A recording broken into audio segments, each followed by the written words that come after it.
زنا اسی کا نام ہے، آپ پیسے مقرر کر کے تو 1-2 دن کے لیے، تو یہ متع جو ہے اس کو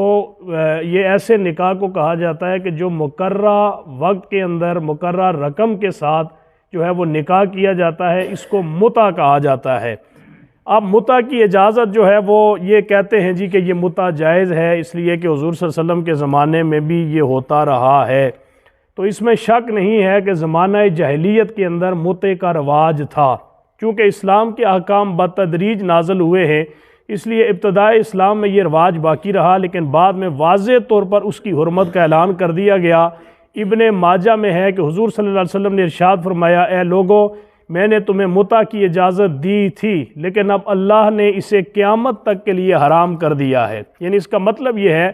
کہ شروع میں جب لوگ مسلمان ہوئے، شراب جو ہے یہ یکدم حرام نہیں ہوا، بلکہ پہلے شراب کے بارے میں کہا گیا کہ اس کے اندر نفع بھی ہے، لیکن اس کا نقصان جو ہے وہ نفع سے زیادہ ہے۔ پھر لوگوں کے دلوں میں یہ خیال پیدا ہوا، اگر یکدم ان کو کہا جاتا کہ آپ شراب چھوڑ دیں تو پھر جو ہے وہ ان کے لیے تھوڑا مشکل ہوتا۔ آہستہ آہستہ جو ہے وہ ان لوگوں سے شراب چھڑایا گیا۔ ایک بندہ اگر سگریٹ کا عادی ہو جائے تو آپ فوراً اس سے کہیں کہ آج کے بعد تو نے سگریٹ نہیں پینا، تو اس کے لیے مشکل ہو جائے گا سگریٹ چھوڑنا، بجائے اس کے کہ آپ اس کو کہیں کہ اگر تو روز 10 سگریٹ پیتا ہے تو کم از کم 5 سگریٹ کر لے، 5 سگریٹ چھوڑ دے۔ پھر جب وہ 5 چھوڑے گا پھر اسے کہیں یار اب روزانہ 2 پی لیا کر، 5 نہ پی۔ پھر آہستہ آہستہ اس کو آپ کہیں گے کہ یار خیر ہے اب 2 بھی پینا چھوڑ دے اور بالکل ہی چھوڑ دے سگریٹ، تو اس کے لیے سگریٹ چھوڑنا آسان ہو جائے گا۔ اسی طرح ان لوگوں کے اندر شراب نوشی اس طرح رچی بسی ہوئی تھی کہ جس طرح ہم جو ہے وہ چائے پیتے ہیں اس طرح وہ شراب پیتے تھے۔